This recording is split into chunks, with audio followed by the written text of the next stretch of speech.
Hey everyone, it's Fitz with the Daily Delivery. Hope you're doing well. I am doing great. It was wonderful weather in Manhattan, Kansas on Tuesday. I think Becky and I brought it back from Colorado. You're welcome.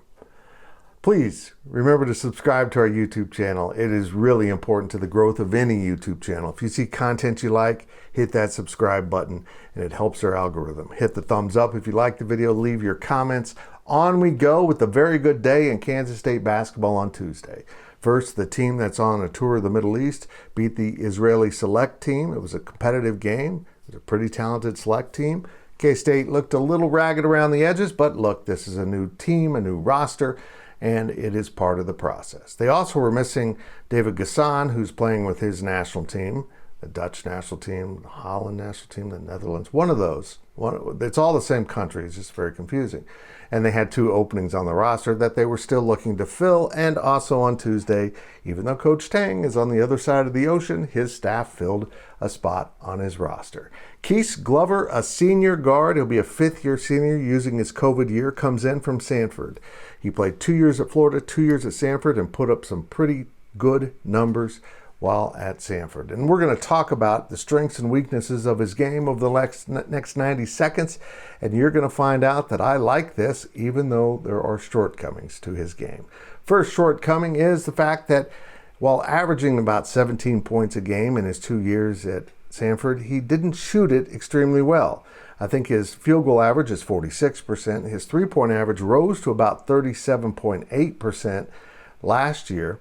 But overall in his 2 years, he's at about 34%. So 46 from the field, 34 from behind the line. Not great numbers for a guard. His assist-to-turnover ratio is 1-to-1.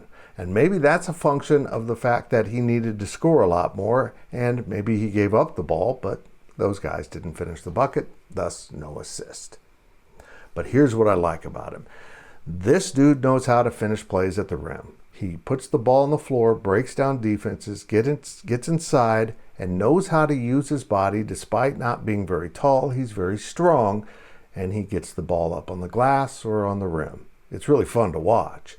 And in Jerome Tang's system, where they're in the open court a lot, I think you're going to see this guy score a lot of buckets right at the rim in broken courts. He's going to be really good at getting the bucket and the and one because he does shoot free throws pretty well.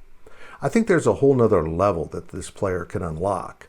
Keith Glover has an ability to do things that I see why Jerome Tang wanted him. He's a veteran guard, and that's been an essential ingredient he's wanted out of the transfer portal. And he gives K-State more experience in that backcourt. And with better players, I also think his assist-to-turnover ratio will improve. More guys will finish the shot when he gives them the ball. I'm anxious to see him in action. I think he'll fit this roster really, really well. But is he Keontae or Marquise? No. He's a really solid addition and a guy fans are going to love when he's heading to the rim because it's going to be a bucket.